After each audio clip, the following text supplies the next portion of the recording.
What's up? Honor Hermit 26. I'm here to give you my ROH The Omega Effect review. Overall, this show was very, very good. I definitely recommend picking it up. You had the best match of this weekend on the previous show, Aries versus Richards, but you had the second and third best matches of the weekend on this show. They were both awesome. By the way, if anyone cares, it is snowing outside right now. We got like 28 inches over the weekend, something nuts like that, and then we're getting like 6 to 8 more right now. And it's like the winds are terrible. You can probably hear it in the background of this video. Sorry about that in advance. But I'm fine, but I have a lot of cabin fever, and I'm catching up on my wrestling DVDs. But I can only say this crowd is one of the best ROH has had this year. Maybe because Glory of Honor 8 is a different type of crowd. Like, it's the best crowd maybe wrestling history. It was amazing. That's a class of its own. But for just like regular market crowds, this is one of the best of the year. I was in contention. I would put it up there with that. Put it up there with End of an Age.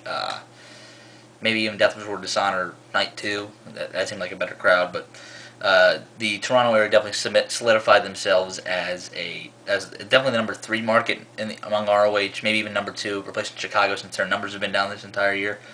But definitely solidified themselves as definitely a great crowd. Even though they could even been a little better, but because they were loud during a lot of the matches, but not during some of them, but still.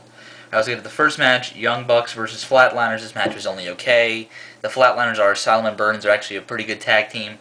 I trust the ROH on their tag team picking skills because I was very, very doubtful about House of Truth, and they have proven to be good. I have the same kind of feeling about the Flatliners after watching them for the first time, but hopefully they can have a little bit better matches. And this is basically like a Young Bucks opener. They just basically just hit their spots, and that was kind of it, and put the Flatliners offense around that. And that's basically what this match was. Went a little while. It was still okay, 2.5 stars, but I could see the Flatliners maybe take on the Briscoes. I think the Flatliner style would work a lot better against the Briscoes, maybe against the Dark City Fight Club. So there's that. Then we get a 4-corner survival. Claudio Castagnoli, who's been in a lot of these lately. Colt Cabana versus Grizzly Redwood versus Delirious. Basically, this match was a little worse than the opener. Claudio, man, he is booked like shit. But he should be. I mean, I believe he's in the pick 6. He's at least like number 1 right now, and he's in this 4-corner survival and getting like jobbed out and stuff, and didn't look very good. Grizzly Redwood is getting definitely better. Delirious did his basic comedy thing, and so did Colt Cabana. Besides that, this match wasn't anything special. It's the worst match of the night. So basically, just this feels like a thrown together 4-corner survival. It didn't feel very good at all. I'm gonna give it 2 1/4. There's that. Maybe even 2. Yeah, I'm gonna give it 2.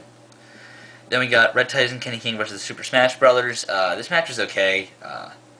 The audio is so fucked up on this match because you just hear Chris Hero and they're just repeating the same sentence over and over again, and it just goes in and out and in and out. It's just so annoying. Good job, Santa Maria.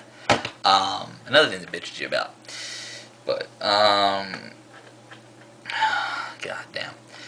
But anyway, the match besides that was okay. Nothing special, but it was better than the opener, I'll give it that. The Super Smash Brothers, this is a rematch from Never Say Die, so they kind of used seeds from that match, but it wasn't as good. It just came off as like a carbon copy of that. It was a little worse, so 2.5, nothing much to say here besides that. Next we got an awesome match between El Generico and Katsuhiko Nakajima. This is better than Nakajima and Omega. This is, outside of maybe against Kenta, outside of maybe the series match he had with Kenta, this is Nakajima's best match this year. I can scratch that he had a tag match in June. Shiozaki and Kenta versus Kensuke Office, which was better than this. Probably his best singles match outside of the ones he had with Kenta. This is probably his best one this year. Yeah. So, just a very, very great, there really wasn't a beginning sequence in this match. It's just like Nakajima kicking Generico, and Generico sold in this match beautifully. He did beautifully selling in this match, which he always does. But he sold the kicks from Nakajima so well. This match probably is one of the best matches I've seen this year for the time length it went. Just because this match was almost 4.5, and it went like 14 minutes, like maybe 16 minutes. But it could have gotten to 4.5, but I think there's a move in the at the end of the match where you can kind of tell where I think Nakajima maybe a little bit injured himself, and you can tell Generico was dead tired by that point, so I can understand. but I'm still going to give it a strong 4.5. Won't make my top of the year match of the year countdown, at least on the one you see on my channel, but it'll make the full one, which you'll get to later. Which another match actually on here will make as well. Then you got a Pick 6 series match, Tyler Black versus Roderick Strong. This match was very, very good. I go to even say it was great. I just like this match a lot. I don't know what it is, the chemistry between them two, but because they're kind of the two faces that are left, and you don't know where they're going to go next. So they're in very interesting places, kind of the same place in Ring of Honor at this time, because you didn't know who was going to challenge Aries at Final Battle, and you imagined it was going to be one of these two. So the crowd kind of took it as a #1 contendership match, and no one won. So time limit draw, but I still thought it was very, very great. 4 stars, but on most cards this would be like one of the best match or second best match. This is the third best match on this card. There's that. Then you got Erick, Stevens, Joey Ryan representing the Embassy with Prince Nana and Mr. Ernesto Osiris. I guess that's the name he's going by now instead of Dirty Ernie, against the Briscoe brothers. This match was only okay. Erick Stevens looked good. Joey Ryan looked okay, and just the finish, I don't know whether you noticed, but it was kind of botched. You could tell that, I hate to give away spoilers, but it pissed me off a lot. Briscoe brothers are setting Joey Ryan up for the Springboard Doomsday device.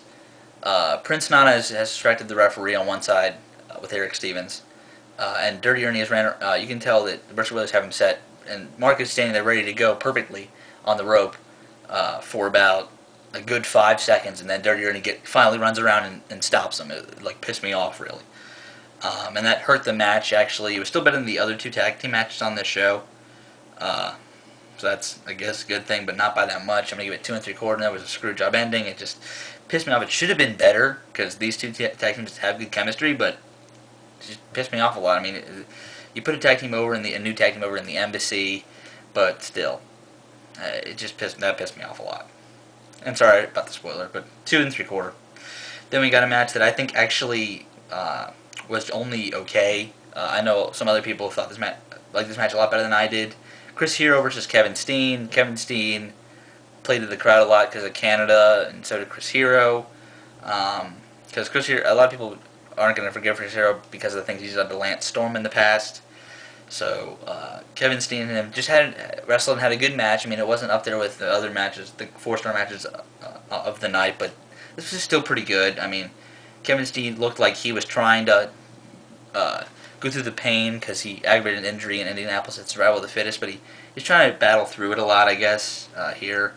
And you could tell he was in a little bit of pain by the end of the match. But Chris Hero tried to work around it, and then Chris Hero, at one point in the match, did a rolling elbow into the ring post, so you really, he forgot to sell that a little bit in the end. There was some of the selling of this match was just iffy, but besides that, it was still a pretty good match. Maybe it's 3 1/4, 3.5. I'll go 3.5. I'll go 3.5. I mean, they tried, and you could tell the team was battling through the injury and still put on a pretty damn good match. 3.5. Then we got to the main event of Austin Aries versus Kenny Omega. The crowd interaction in this match is just some of the best I've seen the entire year. Aries cuts an awesome promo on the Canadian fans and how he's on TV, and points out Ispassar and his friend. I don't know his name, but anyway, there's also, he picks on a kid in the crowd. Aries is just amazing. I mean, awesome. I can't describe it any other. Aries is just amazing at that, and he can also wrestle and put on amazing matches, which he did with Kenny Omega here. I feel that people are going to look back at this match like in 2012, 2013ish, when Nakajima, Kenny Omega is probably the Ring of Honor World Champion. Just say that's the match that put Kenny Omega, that skyrocketed Kenny Omega's career in Ring of Honor, because this is Kenny Omega's first amazing match, along with his other great match at Clash of the Contenders with Davey Richards. But besides that, this match was awesome. That kid that I talked about was punching Aries at points. Just this is an amazing match. I mean, you got to see a little bit of a side of Kenny Omega you hadn't seen in Ring of Honor before, where like his matches would usually stop. He put it into another gear and was very, very cool to see. Even though I am giving it 4.5, this match is not making my match of the year countdown. I feel that only the 10 best matches that are left on my match of the year countdown on my channel are strong 4.5s and up. This one is kind of just a little bit go of the road 4.5. I mean, it's still amazing, but it's not a match of the year contender, if you get what I'm saying. Overall, the show an 8.75. Pick it up. It was very, very good. I'll see you guys later.